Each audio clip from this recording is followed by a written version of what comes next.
दोस्तों आज हम देखेंगे चैप्टर नंबर 9। जी हाँ, अध्याय 9 अवकल समीकरण का पार्ट 1 जो है वो आपको इस वीडियो के डिस्क्रिप्शन में उसकी लिंक मिल जाएगी, तो आप वहां जाकर से उसको देख सकते हैं। ठीक है, डिस्क्रिप्शन मतलब दोस्तों जब आप वीडियो देखते हैं तो एक पट्टी होती है, वहां पर से राइट कॉर्नर में इस तरीके से एरो बना होता है, इस पर आप क्लिक करेंगे ना तो एक लिस्ट खुल कर आएगी, वहां पर आप लिस्ट में देखिएगा तो उसमें क्लिक करते ही आप इसका पार्ट 1 देख सकते हैं।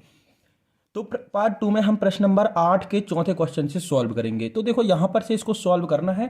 हम आपको बता दें ये रैखिक अवकल समीकरण है। चैप्टर नंबर 9 में 4 प्रकार के सॉल्यूशन जो है हमको लास्ट सॉल्व करने थे। ये लास्ट टाइप है रैखिक अवकल समीकरण।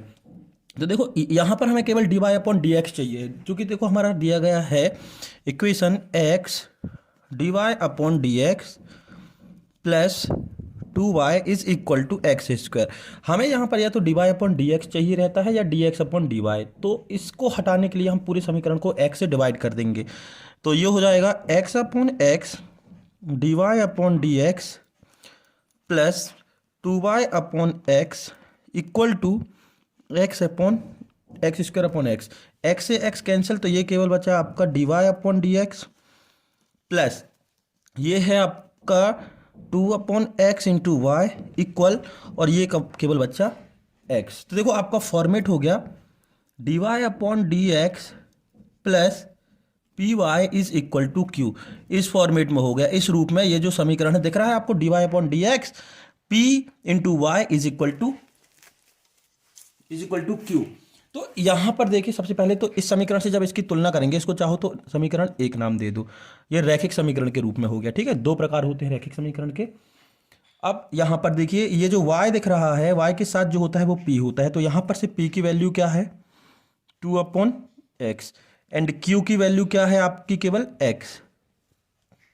अब यहां पर से हम निकालते हैं इंटीग्रेशन फैक्टर IF, ये होता है e की power P D x, e की पावर पी डी एक्स। तो ये हो जाएगा ई पी की वैल्यू कितनी है 2 upon x and d x.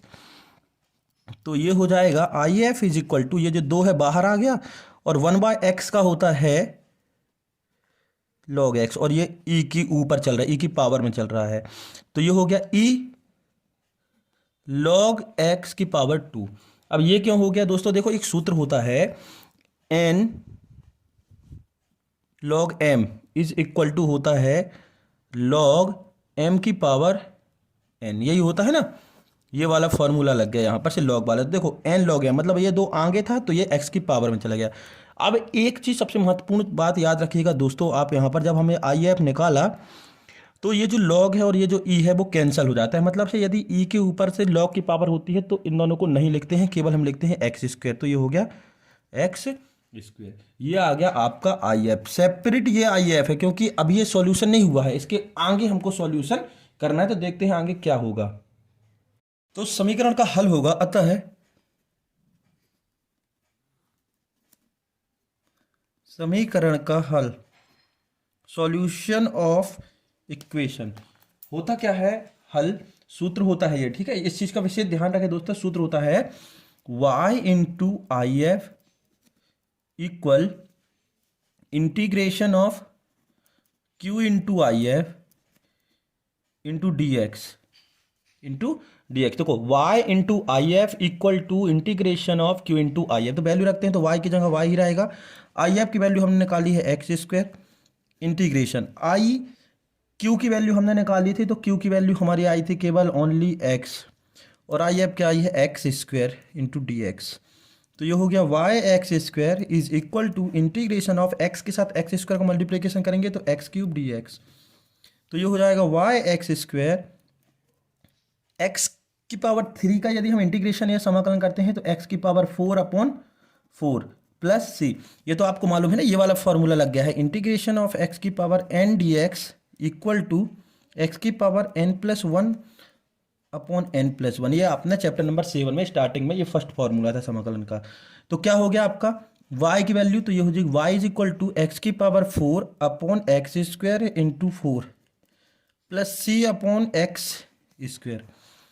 तो ये देखो ये y की पावर 4 है, ये y की पावर 2 है, तो y की पावर 2 बस बचेगी, ये कैंसिल हो जाएगा, तो x square upon 4 plus c x की पावर -2, ये प्लस की पावर थी ऊपर जाके -2 हो गई। और यदि आप उसको ऊपर नहीं करना चाहते हैं तो ये नीचे ही रहेगी, तो ये भी आपका आंसर सही हो सकता है। तो ये हो गया आपका आंसर।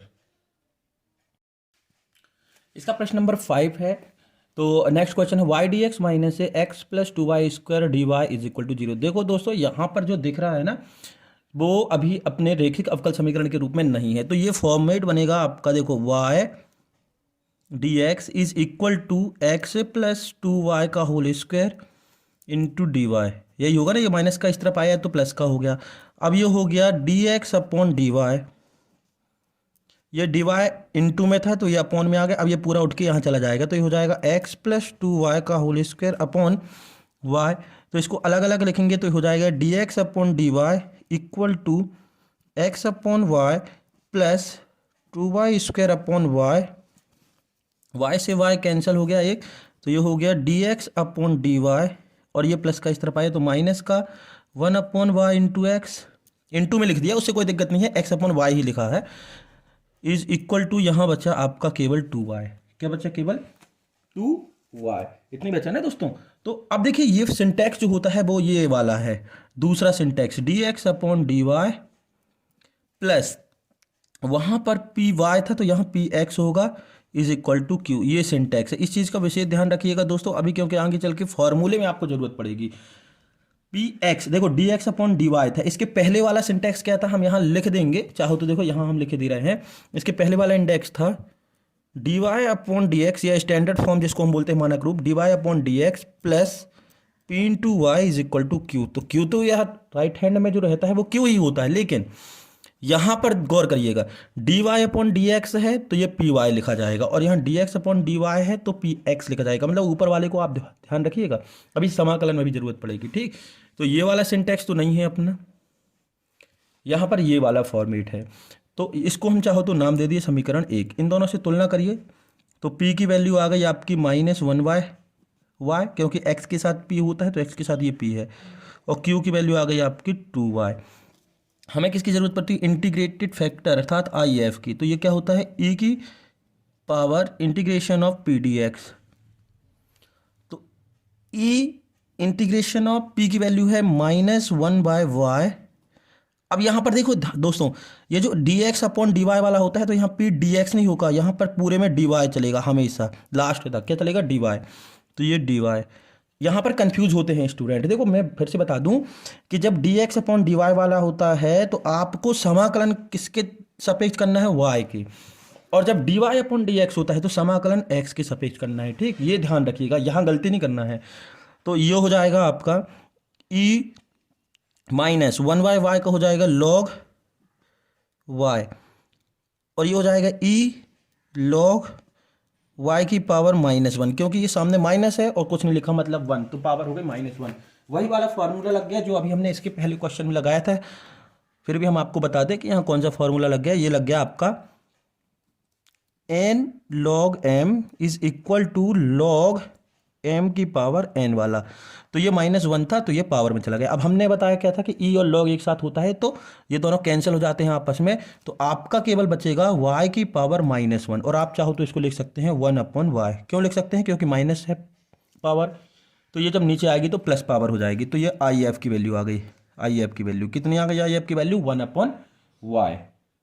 समीकरण का हल क्या होगा? समीकरण का हल देखो, फॉर्मूला होगा यहाँ पर x इंटू IF, वहाँ पर से इस वाले सिंटैक्स में दोस्तों अच्छे से ध्यान दीजिएगा, इस वाले सिंटैक्स में यहाँ पर से y इंटू IF था, लेकिन हम क्या चल रहे हैं? x, जिसके सापेक्ष से समाकलन करते हैं वही यहाँ पर लेते हैं, इस equal to integration of q into IF। ये फॉर्मूला है दोस्तों, यहाँ पर से दिक्कत नहीं है, और ये dy के सापेक्ष हमको करना है। तो x और IF की वैल्यू कितनी है? 1/y integration of x q की वैल्यू हमने क्या मानी थी? 2y, और IF कितना निकाला है हमने? 1/y, और ये dy। तो ये हो गया x/y इक्वल y से y कैंसिल, तो केवल बच्चा 2dy, और कांस्टेंट राशि बाहर आ जाएगी तो ये हो जाएगा x/y is equal to 2 only dy। तो ये हो गया x/y 2 ओनली dy का क्या हो जाएगा? y। क्या हो गया? y। अब तिर्यक गुणा कर दें, ये प्लस सी भी रहता है कांस्टेंट जब जैसे ही समाकलन खत्म होता है। तो x बराबर हो जाएगा, ये y का गुणा हो जाएगा तो ये हो जाएगा 2y², और ये c के साथ गुणा होगा तो ये हो गया cy। तो ये है आपका आंसर। नेक्स्ट क्वेश्चन है दोस्तों, छठवां क्वेश्चन इसी का, x plus y into D y upon D x is equal to 1। तो इसको पहले तो अपन इन दोनों सिंटैक्स में से, मतलब इसमें से और एक और जो है उसमें चेंज करते हैं। तो ये इस फॉर्मेट में अभी नहीं है, तो ये हो जाएगा आपका, देखो तिर्यक गुणा कर दें तो ये हो जाएगा d x upon d y. इस डी एक्स का यहाँ गुणा किया तो डी एक्स बस हो गया, और इस डी वाई का यहाँ नीचे चला जाए, ये इंटू में है तो ये अपॉन में, तो d x upon d y, और यहाँ केवल बचा आपके पास एक्स प्लस वाई। तो x वाली टर्म है ना यहाँ पर से दोस्तों, तो देखो x वाली टर्म है, तो x वाली टर्म के साथ किसको ट्रांसफर करना है, तो dx upon d y, d x upon d y minus का ये हो जाएगा आपका, ये इस तरफ माइनस का x इक्वल y। अब ये कौन सा सिंटैक्स बन गया, ये सिंटैक्स हो गया dx upon d Y plus p x is equal to q. इससे तुलना करेंगे, ये हमारा मानक रूप हो गया। तो देखो यहाँ पर से p की जगह क्या है -1, भाई x का जो गुणांक है, x का जो कॉफिशिएंट है वो p होता है।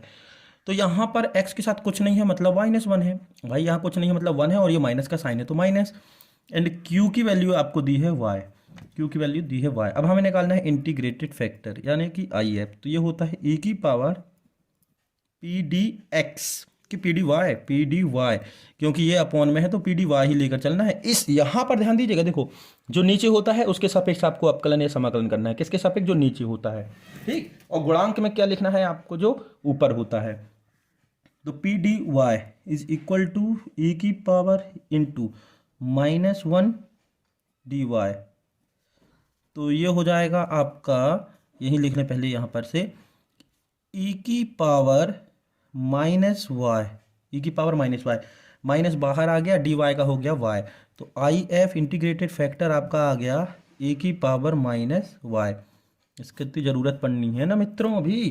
तो चूंकि अवकल समीकरण का हल क्या हो जाएगा, x into I F, x into I F, x into I F, यहाँ पर ध्यान दीजिए, x into I F equal to integration of q into I F into D x, sorry d y, क्या है डी वाई, यहाँ पर गलती हो जाती है, इंटू डी वाई।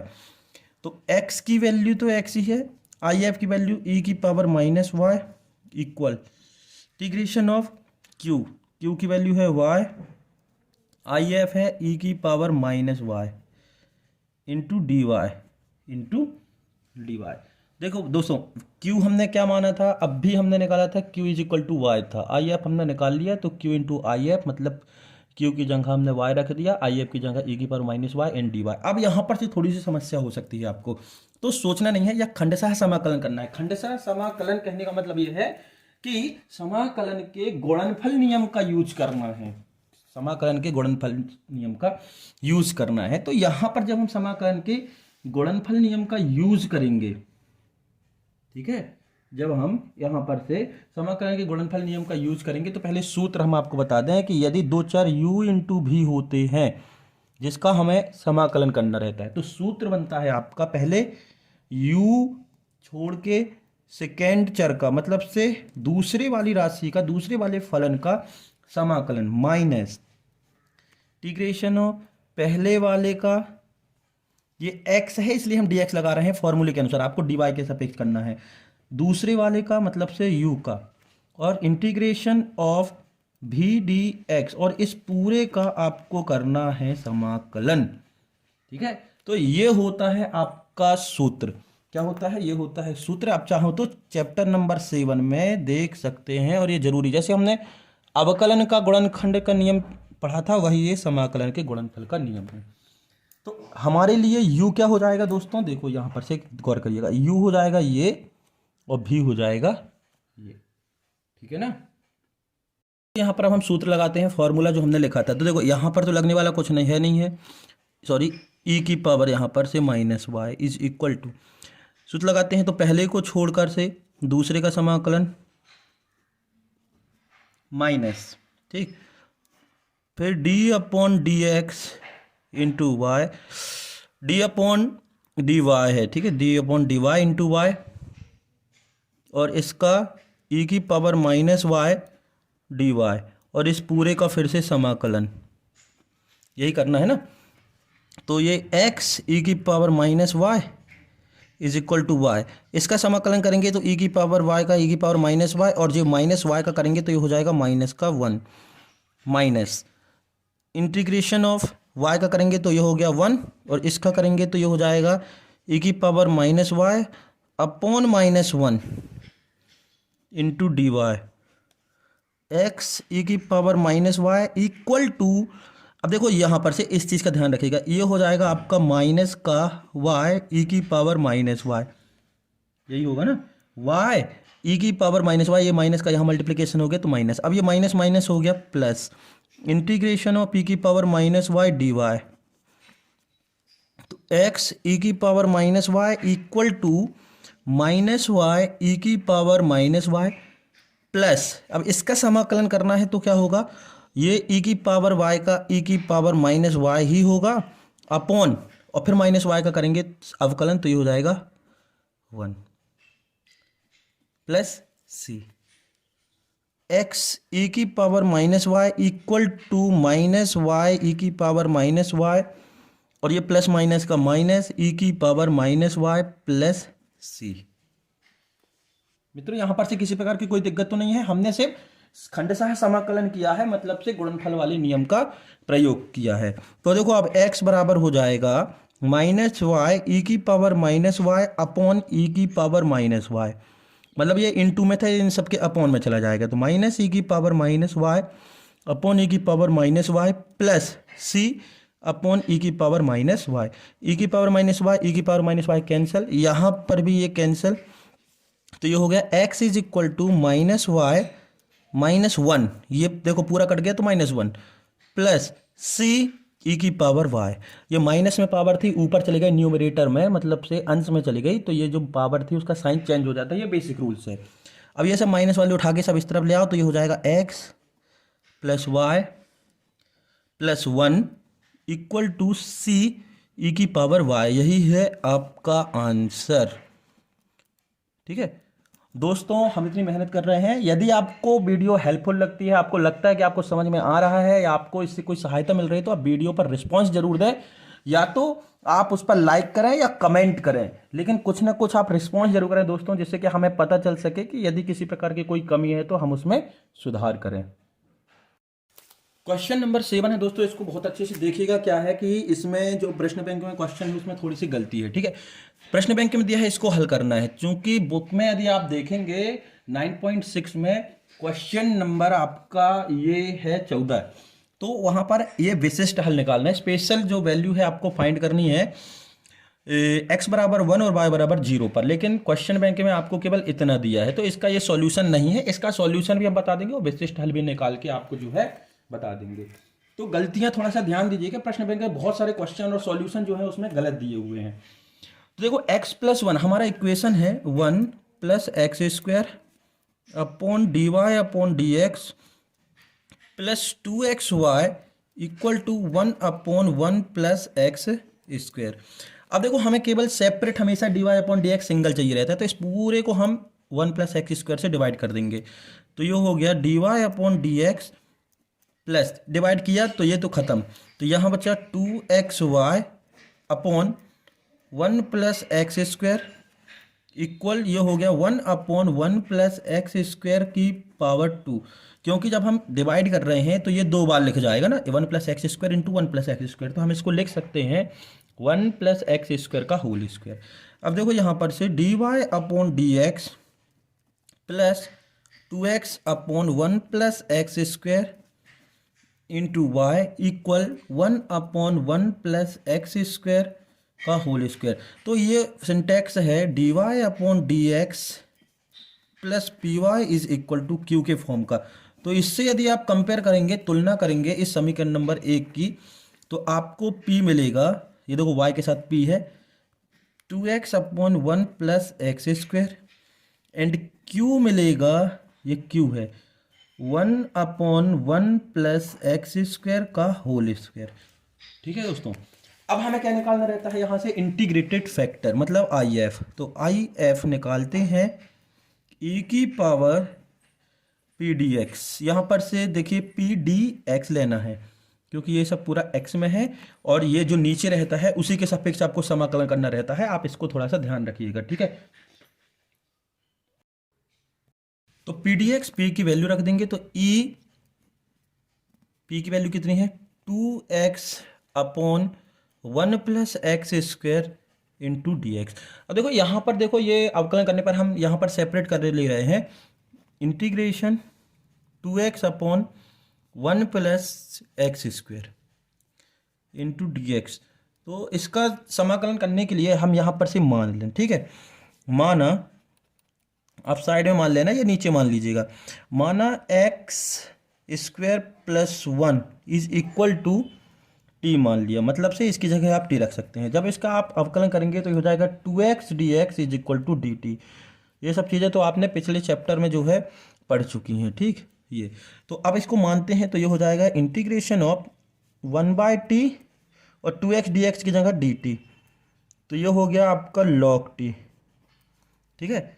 क्या हो गया, log t। और t को आपने क्या माना है, t को आपने मतलब आपने इसका निकाला था, तो 2x अपॉन 1+x² dx, और t को आपने माना था ये 1+x²। तो ये हो गया log 1+x²। अब आप इसको यहाँ पर से पुट कर दीजिए, तो ये हो जाएगा e p D x is equal to यहाँ पर e की पावर से log 1+x²। दोस्तों एक चीज़ याद रखिएगा, आपको यदि ये चीज़ यहाँ पर अलग से नहीं करनी है तो आप यहीं पर भी मानकर इसको कर सकते हैं कि 1+x² को आपने t माना और 2x dx बराबर dt हो गया और log t हो गया, ठीक है। तो आप इसको डायरेक्ट, तो अब हमने क्या बताया था दोस्तों कि जब e और log एक साथ होता है, e और log एक साथ होता है, ये आई एफ है। जब ये दोनों साथ में होते हैं तो ये कैंसिल हो जाता है, मतलब इसको नहीं लिखते हैं, तो हमारे पास केवल बचेगा 1+x²।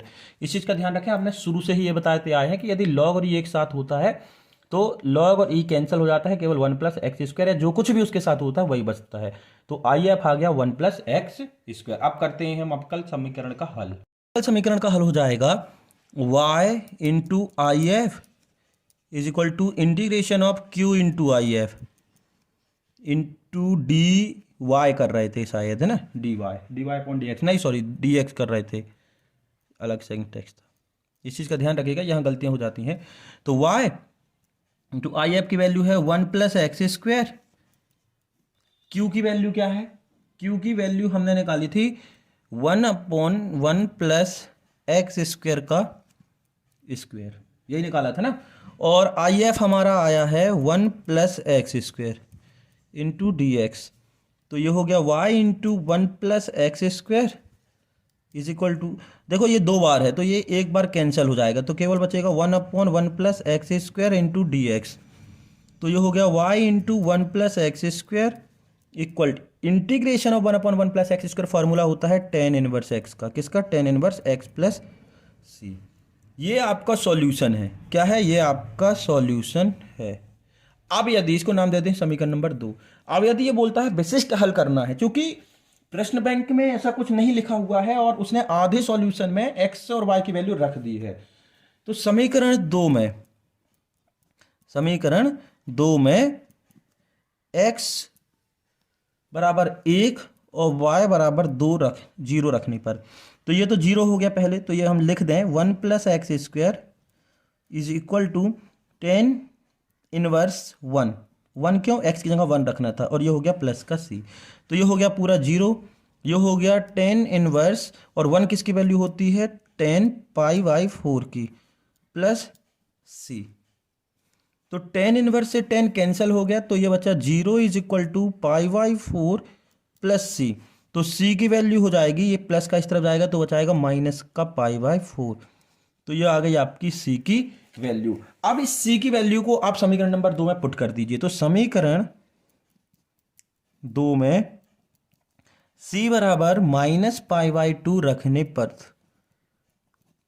आप पूरा करके आइएगा दोस्तों इस तरीके से, ठीक। तो ये हो जाएगा y 1+x² equal to tan inverse x minus π/4 है, यहाँ π/2 नहीं π/4। अब ये हो जाएगा आपका आंसर। तो दोस्तों थोड़ा सा आप ध्यान दीजिएगा, क्योंकि बहुत सी जगह प्रश्न बैंक में जो है क्वेश्चन भी गलत हैं और सॉल्यूशन भी उसके जो है गलत हैं। और दोस्तों आपसे निवेदन है कि आप वीडियो को ज़्यादा से ज़्यादा शेयर करें और हो सके तो अपने स्कूल के ग्रुपों में ज़रूर से शेयर करें। दोस्तों अगला क्वेश्चन है x/dx प्लस 2y बराबर x² log x। तो देखो सबसे इंपॉर्टेंट चीज़ तो ये हमारे लिए है कि dy/dx वाली जो टर्म होती है वो सिंगल होती है, उसके साथ कॉफिशिएंट या गुणांक में कुछ नहीं होता है। तो इस पूरे समीकरण को हम x से डिवाइड कर देंगे, क्योंकि हमें ये हटाना है, कुछ भी होता उससे हम डिवाइड कर देते। तो सबसे पहले हम समीकरण लिख लें x/dx plus 2y equal to x² log x। हाँ एक चीज़ और दोस्तों, प्रश्न बैंक के क्वेश्चन में ये x जो है नहीं दिया हुआ है, लेकिन यहां पर x है, क्योंकि सॉल्यूशन में जब आप देखोगे तो वहां पर आपको ये x जो है मिल जाएगा। तो अब हम पूरे को डिवाइड करेंगे, तो ये हो जाएगा dy/dx plus 2y/x equal x log x। x से डिवाइड करेंगे तो ये 2 बार x था, तो एक बार x कैंसिल हो जाएगा। तो अब हम इसको सेपरेट लिख लें, तो dy/dx plus 2/x into Y equal to x log x। ये किस प्रकार का सिंटैक्स है? ये सिंटैक्स है dy/dx plus P Y is equal to Q के फॉर्मेट का है। तो तुलना करोगे समीकरण नंबर 1 की, तो ये हो जाएगा आपका p is equal to 2/x and q is equal to x log x। हमें इंटीग्रेटेड फैक्टर चाहिए, तो I F is equal to ई की पावर पी डी एक्स। तो ई पी डी एक्स मतलब से 2/x dx। तो ये 2 बाहर आ गया, तो यहाँ बचा 1/x into D x, 2 constant राशि थी, अचर राशि। तो ये हो गया ई की पावर 2 log x। भाई 1/x का समाकलन log x होता है। जब आप इसको फिर से करोगे तो ये हो जाएगा आपका दोस्तों e की पावर log x की पावर 2। अब कहाँ से हो गया? ये फॉर्मूला वही है जो अभी हमने बताया था, n log m is equal to log m की पावर n। यदि log के आगे कोई नंबर होता है तो वो यहाँ पर इसके पावर में चढ़ जाता है। तो ये हो गया। अब e और log आ गया, मतलब से इन दोनों को आपको नहीं लिखना है, केवल आपको लिखना है x²। तो आई एफ आपका आ गया x²। अब देखो दोस्तों, ये आई एफ हमने निकाल लिया, क्यों क्वेश्चन में दिया था। तो अब हमारे अवकल समीकरण का हल होगा y into I F equal integration of I F into Q into D x.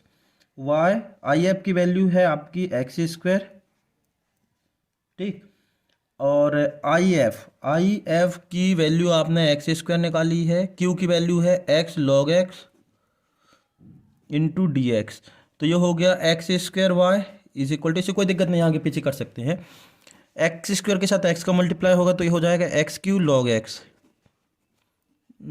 To D X. अब यहाँ पर देखिए दोस्तों, यहाँ पर सबसे इंपॉर्टेंट चीज़ है, ये हो जाएगा खंडशः समाकलन। खंडशः समाकलन मतलब से गुणनफल वाला नियम लगना है। तो किसको पहला और किसको दूसरा फंक्शन मांगना है, ये भी बहुत मायने रखता है। तो हम आपको बता दें कि एक वर्ड है, कीवर्ड है ILATE, आईलेट। आईलेट से आपको पता चल जाएगा कि किसको फर्स्ट मानना है, किसको सेकेंड मानना है। देखो ये इनवर्स वाला हो गया, ये हो गया लॉगरिथम, यानी कि लॉगरिथम, और ये अलजेब्रा। तो लॉगरिथम पहले आएगा और अलजेब्रा उसके बाद आएगा, है ना। तो लॉगरिथम वाले को फर्स्ट फंक्शन मांगना और अलजेब्रा वाले को सेकेंड फंक्शन मानना, क्योंकि जो हम सूत्र बता, मतलब ये u हो गया और ये v हो गया। हम सूत्र लिख दे रहे हैं, integration of u into V into D x is equal to, ये है ना। तो फॉर्मूला क्या होता है, आपको ये फॉर्मूला याद कर लेना है दोस्तों, क्योंकि अभी जो हमने फॉर्मूला लिखवाया था वही फॉर्मूला है। तो ये हो जाएगा v इंटीग्रेशन ऑफ, सॉरी ये,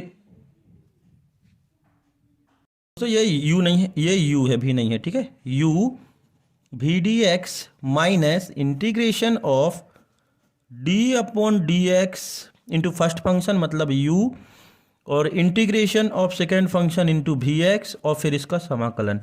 ये है आपका फॉर्मूला। u मतलब फर्स्ट फंक्शन और v मतलब सेकेंड फंक्शन। तो आप इसमें आप पुट करते हैं, ठीक है।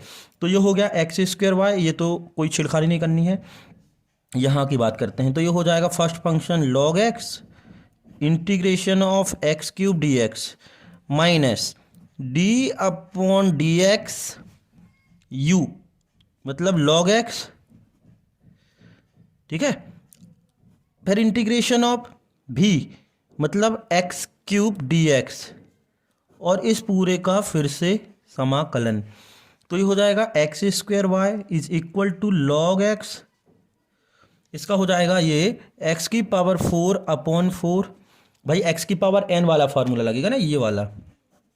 इंटीग्रेशन ऑफ एक्स की power n d x is equal to x की power n plus 1 upon n plus 1, ये वाला फार्मूला जो है यहाँ पर से लग गया।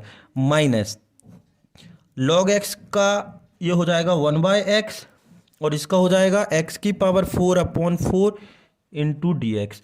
लॉग एक्स का अवकलन, अवकलन मतलब डिफरेंशिएशन है ना, 1/x होता है। तो ये हो जाएगा X square Y equal log X, X की पावर 4 अपॉन 4 माइनस ये देखो ये x यहाँ है और ये 4 टाइम x है, तो एक बार x कैंसिल हो जाएगा तो ये 3 बार x बचेगा, तो केवल बचेगा x की power 3 upon 4 into D x, यही बचेगा ना। अच्छे से ध्यान दीजिएगा दोस्तों, ये जो x है और ये 4 टाइम x है, तो एक बार x कैंसिल हो जाएगा तो 3 बार x बचेगा। ये हो गया x square Y equal x की power 4 upon 4 into log x, हमने आगे पीछे लिख दिया, कोई दिक्कत नहीं है। माइनस ये हो जाएगा एक्स की पावर 4 अपॉन 4 पहले से था और इसका 4 फिर से लिखेंगे इंटू 4 प्लस सी। तो ये हो गया x square Y equal to x की power 4 upon 4 log x minus ये हो गया एक्स की पावर 4 अपॉन 16 प्लस सी। ये आपका आंसर है दोस्तों, ये आपका आंसर है, लेकिन उसमें एक स्टेप बढ़ा दिया है। क्या कर दिया है, कॉमन ले लिया है। तो देखो पहले तो एक बार और करना है, तो y बराबर जब ये नीचे उतर के आएगा तो ये हो जाएगा एक्स की power 4 upon x square into 4 log x minus x की पावर 4 अपॉन एक्स स्क्वायर, ये इंटू में है ना तो सबके डिवाइड में आ जाएगा, into 16 plus C upon x square. देखो यही लिखा था दोस्तों नीचे, तो हमने एक बार इसको लिख लिया। अब देखिए यहाँ पर y बराबर ये एक्स स्क्वायर एक्स की पावर 4 है तो केवल एक्स स्क्वायर बचेगा क्योंकि 2 पावर कट गई, तो ये हो गया एक्स स्क्वायर बटे 4 लॉग एक्स माइनस यहाँ भी एक्स स्क्वायर बटे 16 और ये प्लस पावर है तो ऊपर जाके माइनस हो जाएगी, तो सी एक्स की पावर -2। आप इसको इस तरीके से भी लिखे रहने दे सकते हैं, उससे कोई दिक्कत नहीं है। अब देखो एक काम उसने क्या किया है एक्स्ट्रा, अब हम बता दें कि y इज इक्वल टू, आप चाहें तो यहाँ पर परेशान ना हो, इसको आप आंसर के रूप में लिख सकते हैं। इन दोनों में से एक्स स्क्वायर कॉमन ले लिया और कॉमन क्या ले लिया है, 16 है। क्या ले लिया है, 16 है। तो अंदर बचेगा यहाँ पर लॉग एक्स मतलब 4 लॉग एक्स। देखो यस को हम गुणा करेंगे तो एक्स स्क्वायर बटे 4 ही होगा ना, माइनस एक्स स्क्वायर बाहर चला गया है और 16 भी बाहर चला गया, तो केवल 1 बचा, केवल 1 बचा और ये प्लस सी एक्स की पावर -2। आप एक काम करिए कि इसी को आंसर के रूप में लिख दीजिएगा, कोई दिक्कत नहीं है, या फिर एक्स स्क्वायर बटे 4 कॉमन ले लेना। क्या ले लेना, एक्स स्क्वायर बटे 4, तो यहाँ 1/4 बच जाएगा। ये आपका आंसर। दोस्तों क्वेश्चन नंबर 9 है 1 + x square D Y plus 2xy D x is equal to cot X D X. मतलब क्वेश्चन लिखा है 1 + x square D Y plus 2xy D X equal to cot X. हमें मालूम है कि इस डी वाई के साथ कुछ नहीं रहेगा, तो इसके साथ जो गुणांक है कॉफिशिएंट है उसका पूरे से डिवाइड कर देंगे, तो ये हो जाएगा डी वाई।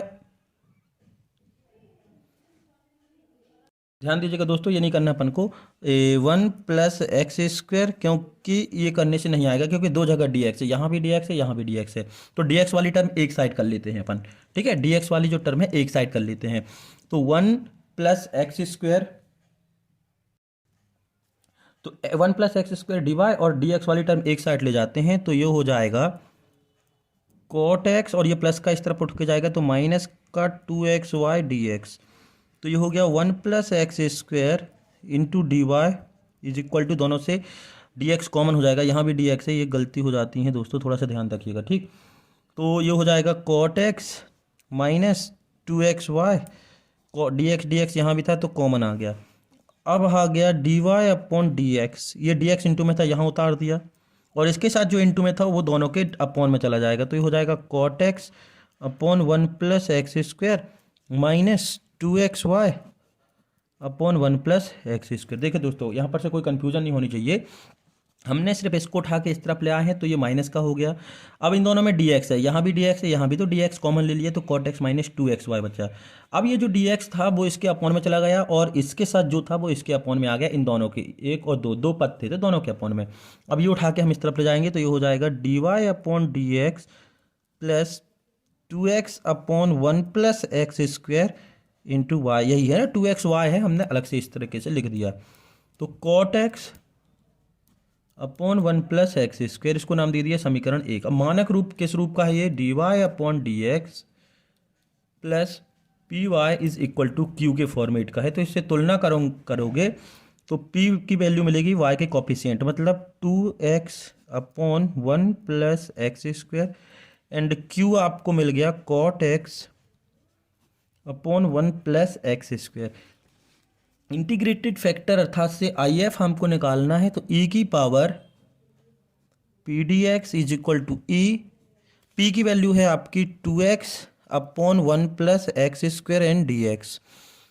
तो ये हो जाएगा आपका 2x, इसको अपन ने मान लिया, यहाँ पर लिख ले जाए तो माना 1+x² is equal to T, तो अवकलन करेंगे तो ये हो जाएगा 2x dx is equal to dt, ठीक, ये माना वाली सेक्टर में। तो यहाँ पर देखिए अब ये हो जाएगा e की power integration of 2x dx dt, 1+x² को t माना है तो 1/t एंड dt, तो ये हो गया e log t। भाई 1/t का समाकलन log t, और t की वैल्यू अब हम रख देंगे, तो यहाँ पर रख देना, तो e log, और t की वैल्यू है 1+x²। IF आया e log 1+x², तो e और log यदि होता है तो इसको हम नहीं लिखते हैं, तो हमारा केवल आ जाएगा IF 1+x², ठीक। अतः समीकरण का हल हो जाएगा y into IF is equal to integration of q into IF into D, क्या था, dx, तो y इंटू IF की वैल्यू है 1+x² इक्वल, Q की वैल्यू है आपकी, Q हमने निकाला था दोस्तों, ध्यान दीजिएगा, यहाँ पर से यहाँ कहीं Q माना था हमने जब तुलना की थी, हाँ Q था आपका cot x अपॉन 1+x², और IF आया है 1+x² इंटू dx। तो 1+x² 1+x² कैंसिल, तो ये बच्चा y 1+x² is equal to cot x into dx। तो y 1+x² is equal to, cot x का समाकलन क्या होता है, ये तो फॉर्मूला है, यहाँ पर से कुछ नहीं करना है। तो cot x का समाकलन होता है log sin x, क्या होता है, log mod sin x plus का c।